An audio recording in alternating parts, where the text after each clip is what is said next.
This podcast is not sponsored or supported by any business or organization. The views reflected on these podcast episodes are my own. Please be aware I am not a medical expert, travel agent, or any other kind of expert. Hey everyone, welcome to the Eat, Explore, Love podcast. I'm Ashley. This podcast is based off of my blog of the same name, Eat, Explore, Love. It talks about the unique challenges in traveling around the world when you have celiac disease. Due to sort of popular demand, I decided to also record a podcast to delve a little deeper into my travels and the lessons learned along the way.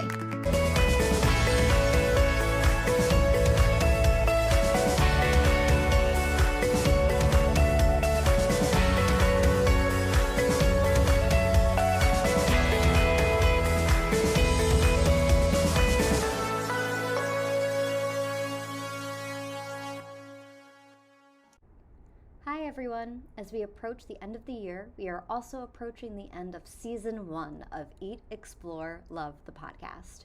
It's been a wild ride with lots of adventures to share. We are taking the first few months of the year to regroup and figure out our next steps, and the Eat, Explore, Love team would love to hear from you. We have a couple of ideas brewing, but we want to hear from our listeners to see if there's anything that would be helpful for you. We're looking for any type of feedback, ranging from, should I look into getting a co-host? Would you like to be more of an active part of the podcast where I interview you guys about your favorite cities? Would you want to hear from more medical experts, travel experts, self-love experts? If you have any thoughts, we want to hear them at hieatexplorelove@gmail.com. We at Eat, Explore, Love appreciate all of your support and kindness in listening over the past year. That's 130 episodes that you've sat through and listened to. I've been so lucky to not only be able to go on all the adventures I've been able to experience, but I've been so lucky to have all of you to share this with. Make sure to sign up for our newsletter and send us an email at hieatexplorelove@gmail.com. Now, back to the show.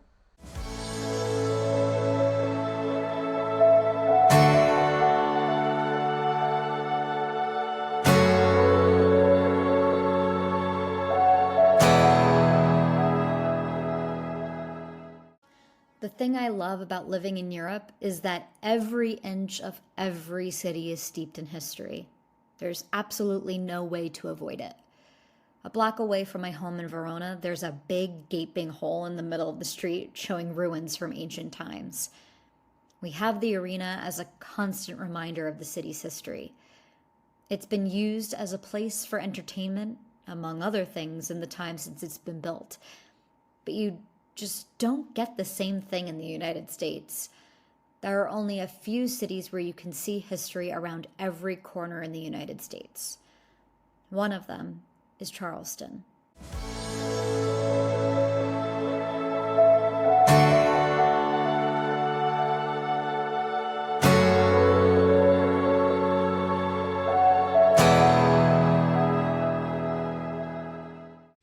Okay, folks, this is the last time I'm going to intrude on the flow of an episode that's already been recorded and edited together. This time, talking about places that you can eat in Charleston, which surprisingly did have good options for gluten-free.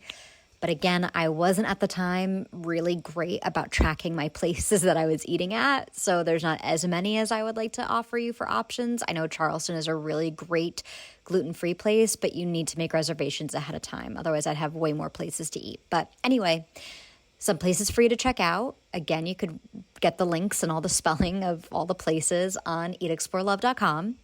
Annie O Love's Cookie Cafe, Lewis Barbecue, Le Farfel, and those are some places that you can check out in Charleston. Now, back to the episode.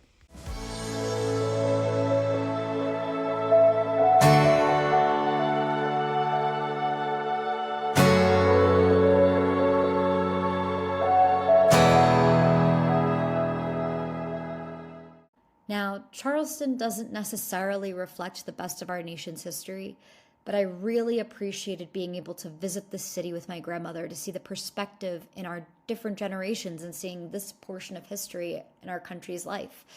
There's a story that we'll delve into for this episode that has stuck with the both of us in a very meaningful way. I kind of buried the lead, Mama is back for another episode of Eat, Explore, Love. And this episode is the main reason as to why she wanted to come on this podcast. We're both very excited to tell you about our adventures in Charleston. Ready to talk about Charleston? Yes, can't wait. So this was another trip, just the two of us, going to Charleston, and it was rather cold when we went. I think it was in January, so it was a little colder than I thought it would be. Yes. But do you remember anything about the food? I don't remember much about, I think it was a similar issue to Savannah where you had to make a reservation ahead of time. Yes, absolutely. Reservations were very important every place we went. Yeah. I don't remember the food, the quality of the food as much. Is that where I had my free breakfast? Yes, I had free breakfast there at the hotel. Oh, good. Thank goodness. Yes, okay. But we picked Charleston because it was a recommendation of Papa's, because he had been before and he really liked it. So Yes. what were you most looking forward to when we were going to Charleston?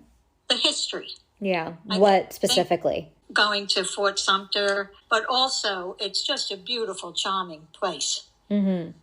And Yeah. I wanted to see that. I remember in the weeks leading up to us going on that trip, I kept hearing about Fort Sumter from you guys and how that was something that you really wanted to do and see. Why do you think Papa thought it was a place that we would like? Because of the history? Yes, definitely because of the history. Me, because of the charm of Charleston. Just the whole area is just charming. Southern charming. Even the bridges, Ashley, the bridges were beautiful.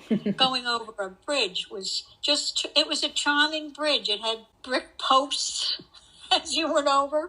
I was really caught up in that. I thought, these bridges are beautiful. The one here in Wilmington, not so beautiful, but in Charleston, they're beautiful. And all of Charleston, I would say 100% worth going to see Charleston for its history and for its charm. So we went into Charleston thinking about Fort Sumter, and we went and we had a really good experience. I learned a lot. I don't know if you did. It was freezing. Yeah, that's mainly what I remember too about Fort Sumter, but it was cool to see it. I remember something else too. Ooh, what? After the boat ride and we were docking, and the lady that was sitting next to me forgot her pocketbook, and you, being the wonderful person you are, took the pocketbook. They were already off the boat, walking way down past where we were getting off, and you charged after them to give the lady her pocketbook, and she was so appreciative that she gave you a hug. Yes. Yeah, And, I forgot about that. Yeah, I forgot about that. I did, and I thought that was really, really outstanding. That she would have gone someplace and thought she had her pocketbook, would have been very upset what she would have to go through to find it. Well, it was... I think what really, which is who you are, I said, well, Ashley, we can just bring it in and give it to the people at the tourist desk. You said, no, I said, she's right there. I can see her. The two of them were walking. You said, give it to me. And you ran after them. So that's who Ashley is. Yeah, now that you're saying it. Ashley is. As you're saying it, it came back to me. I remember, I honestly, when I see stuff like that, I just leave it there. That way, if they do come back, they know exactly where they left it and it's there. Because usually when I lose something, I trace my steps back first. And if I don't see it where I left it, I have a heart attack. So I usually just leave things if I see them there, which that's debatable if that's a nice thing or not. But you were the kind person that saw it, decided to grab it before someone with less ideal intentions grabbed it, and I made sure you got off the boat safely because I figured we would do what you said of just bringing it to a desk and letting people know we found it. But then I saw them, and I'm not a runner, so I didn't think I'd be able. I left you there and I said, you put one foot in front of the other, be careful when you're walking. And I ran up ahead and gave it to them when we saw them. So I'm glad it worked out that way. Yes. And because could you imagine if we had it, we did a really nice thing in giving it back, but we ended up giving them more of a heart attack if they went to go and look where they had left it and it was gone. So I'm glad it worked out the way that it did. That was just kismet. But I forgot about that. But anyway, we went with the intention of thinking Fort Sumter was going to be the big takeaway from the trip. But that wasn't the case. It's actually the thing I remember the least about the trip. Yes. What I remember most about the trip, we went to a bunch of different houses, and they have it in Wilmington too, where they show you how people of the Civil War era lived at the time. And we went to a plantation site, and with the climate as it is now, and I really want to be careful about how we talk about this because I want to treat everyone with the amount of respect that they've earned and deserve. But we went to this one particular plantation site, and I thought, well, we're in the South, and they're probably gonna whitewash it a little bit and talk about, why it was necessary at the time to have slaves, and just kind of stating the history of facts, as it were, rather than, showing the good, bad, and the ugly of that time of history, because I think that's a big critique of how the United States handles that time, is that we don't talk about the ugly part of it. But this particular plantation site did not do that. I thought they handled it quite beautifully. And I also just want to say, and you don't have to, I don't want to speak on your behalf. This is strictly my opinion. I am someone that believes in what Martin Luther King preached of when he had the I Had a Dream speech, and I want people to judge me based on the content of my character rather than the color of my skin. And I am someone that firmly believes in that, and I do what I can. If I see something happening to someone of color that's not right, I stand up and say something. I think that you and Papa are also the same way, which can't say for many people of your generation, unfortunately. I think there's still some biases there that people have. And listen, everyone has a bias. I have my own that I have to overcome and I have to become more educated about. But I'm open to being educated and becoming better about my bias. And I feel that I learned that lesson from you and Papa. And I feel that this plantation site does a really great job of confronting that. But at this plantation site, I realized how ignorant I was being. And I'm really glad I have the mentality of being open to learning in that way, because I accepted the lessons that were, and I think about it all the time and I guess we can talk about the story in a second, but I just wanted to say it's called the McLeod Plantation Site. And they kind of smack you in the face with, hey, it's not, the Civil War prejudices are not as far gone as you may think they are. And the effects of the Civil War and of slavery were happening up until the 90s, and the systems in place. And that's what people are talking about with systemic racism. They really break it down for you in a way that me as a New Yorker that doesn't see it in that way has a different perspective on it. It gave me a whole new outlook. So I wanted to just preface everything we're about to say by saying that, of understanding I am not perfect and I am incredibly ignorant. But I'm so glad I took in the lesson that they were teaching there. Oh, I agree 100%, Ashley. I still think about that even today. And I think what we're lacking in the world today, unfortunately, is respect.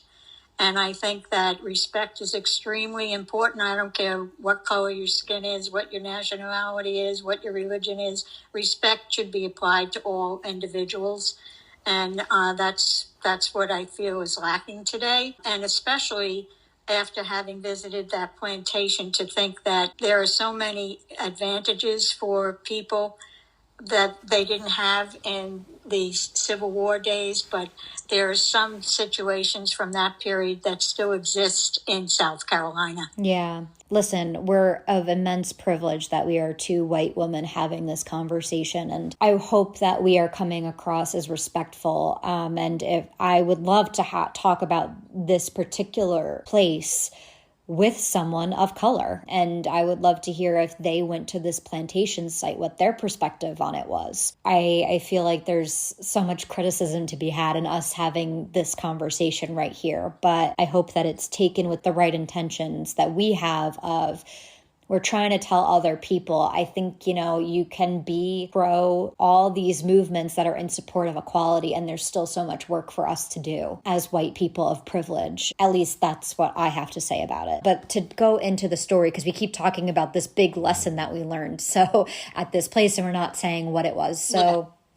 The plantation site, and I think you should go in person and hear it directly from the historians that are telling the story, that this is what they do. They research all that took place on this plantation and the whole history of the plantation and what happened there is pretty fantastic, meaning like out of this world. I don't mean fantastic and what happened there was good. It means like remarkable in both the good and the bad. But they had slaves. This family had a bunch of slaves they owned, and they showed us the homes that the slaves lived in. And they were very real about the circumstances in which the slaves were living in, whether they were in the home or in the home with the owner or in those cottages, I guess you could say. They were that no circumstance was the better circumstance. And they were very honest about the brutality. They did not, I will say, this organization did not whitewash any of it at all. In these cottages, there was no plumbing, no electricity, no nothing. And there was a system in place where even,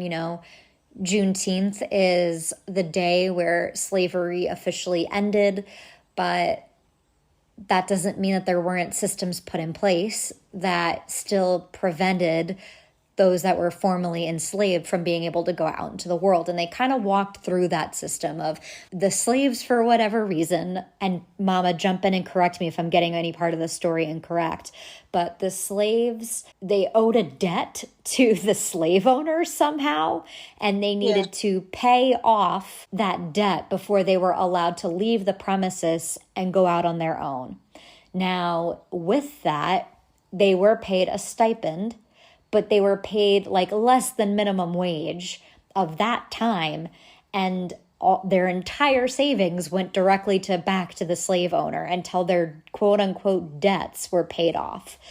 And there was one gentleman that lived there that he was born as a slave, and then, right? He was born as a slave, Yes, or his parents slaves? John. His name was John, but was he born as a slave, or was he just his... Yes, okay. he was. So he was born a slave, and he ended up growing up, living in the home that he was born in, having his own family. His children, unfortunately, passed away. Some of his children passed away in that home. And I don't remember if he had paid off the debt or not, if it ever got there. But he never left that cottage. He was stuck in that system and never ventured beyond that until he died in the 1990s, right? That's when he died? Well, I think some of his children were able to get away from it, but it was almost like a debt that was never going to be paid. Right. It was set up in a way that they would never be able to leave. And he got to a point where his children were able to leave, where he arranged that they could get an education. And he eventually did pay his debt, but he stayed there. Yeah. He didn't leave.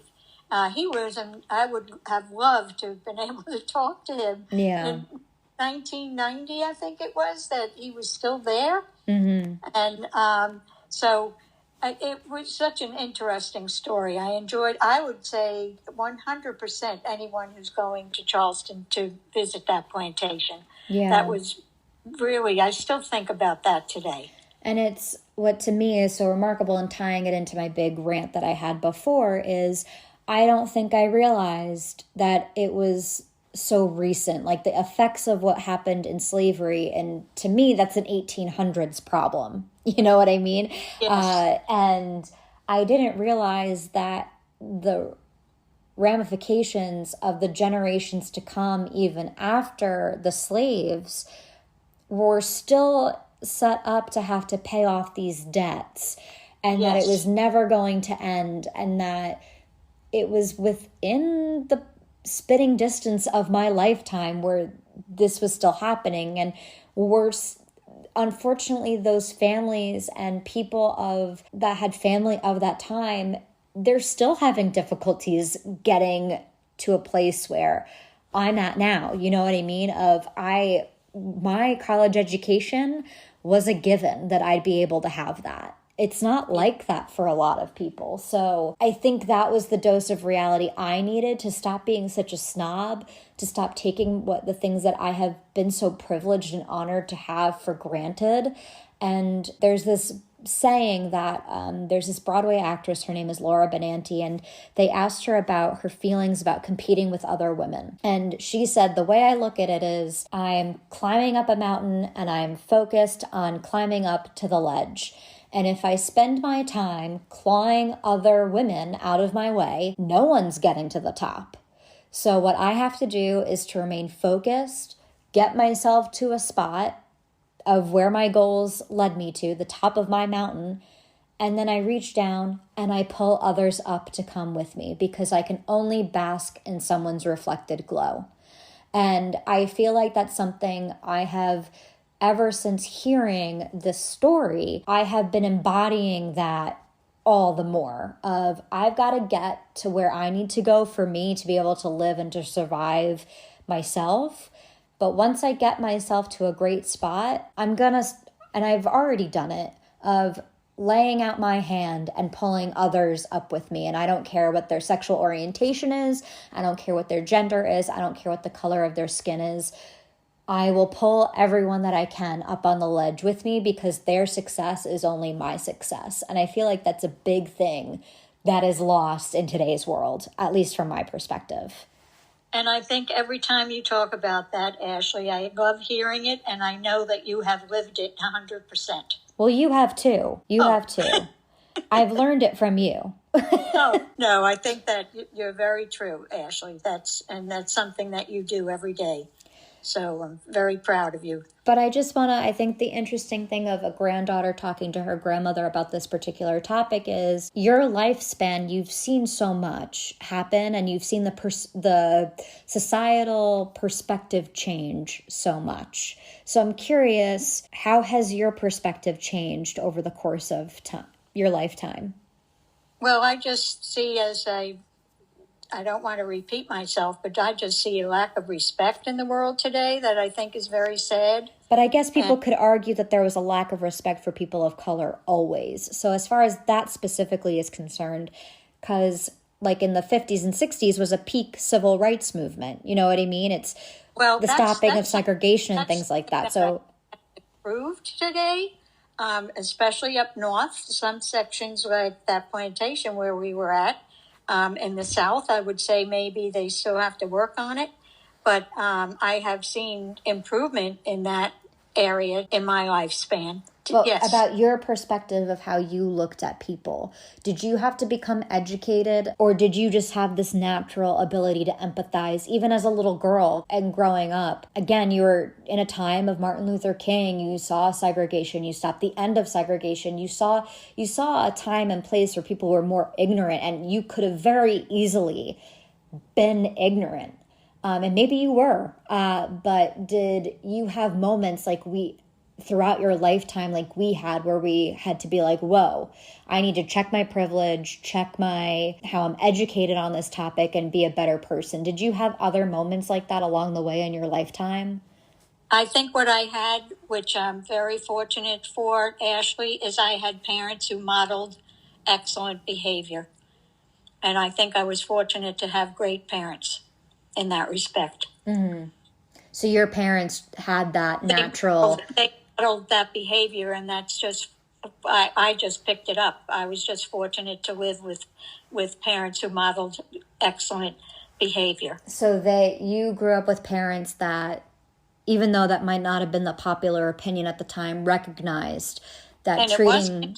There were situations that my parents with people of color, and they modeled excellent behavior. They never spoke poorly. They never treated anyone poorly. And so that's the advantage that I had. Yeah. To have parents who modeled excellent behavior. And, having known my great-grandparents, your parents, the way that I did, I can totally see that. I never remember them having an ignorant bone in their body. No. And I also want you to give yourself credit because there are people that also grew up with, we refer to my great-grandparents as Mommy, Kay, and Pa. We grew up with them and their wonderfulness and their kindness and empathy for other people that were different and similar to them. There were other people that grew up with that influence and didn't respond in the way that you did. There are a lot of ignorant people that we know that we're related to, unfortunately, and you are a beacon and an example for my generation of how to behave and how to treat others. And we are all very fortunate to have you treating other people with kindness and respect no matter what. And I remember in my lifetime, the equivalent to my generation's civil rights movement was the LGBTQ community. And although you guys also grew up in a time where there was ignorance with that as well, and you guys never... I brought a lot of gay friends around, and my siblings have also brought a lot of gay friends around, and you've never treated anybody with a lack of respect. You never thought it was different. You never treated anybody as if they were different. And I think we modeled our behavior and acceptance of anybody as being different to us. You are our example of that. Oh, thank you, Ashley. It doesn't matter if they are perfect intelligence or if they have a disability. You don't treat anybody differently. And I could say the same for Papa. And I'm very proud that. And the thing I love about you and Papa the most is you're both willing to learn. So if there's things you don't understand about people that are different from you, you are willing to hear them out and be respectful and educate yourselves. And you are always, even at the age that you're at, because some people say, oh, I'm too old to change, I'm set in my ways. You guys don't function that way. You guys are always willing to learn and be better. And I think that, there are some generations do suffer from they truly didn't know any better, but you don't use that as an excuse. You truly go and try to be better. So give yourself some credit for that as well. If you weren't a kind person, an empathetic person, there's only so much your parents can model for. You know what I mean? You have to do it yourself too. I'll give myself a pat on the back. Yes. Thank you, Ashley. I think we've dealt in potentially treacherous waters long enough. Yes, hopefully our intention is not to offend anybody, but I'm sure we'll offend somebody somehow, some way. Definitely back to Charleston. Anyone visiting that McLeod plantation is worth a visit. Definitely. Absolutely. Yeah, it affected both of us, that's for sure. Yeah, and I think the interesting part of it is we're showing through this conversation, it doesn't matter how old you are, like you're going to be impacted by this. Absolutely. Yeah. So, all right, I think we've said enough. Thank you. Hey, Thank you for talking about all our different adventures together. I hope that... A lot of fun. We better get more adventures so we can talk some more about other things. Yes. All righty. Thank you. Thank you for joining me this week for all the fun journeys and lessons learned on my big adventure called life. For more information on the different cities discussed, check out the blog posts on hieatexplorelove.com, posted every Monday, Wednesday, and Friday. If you have any questions or fun stories to share, feel free to reach out at hieatexplorelove@gmail.com.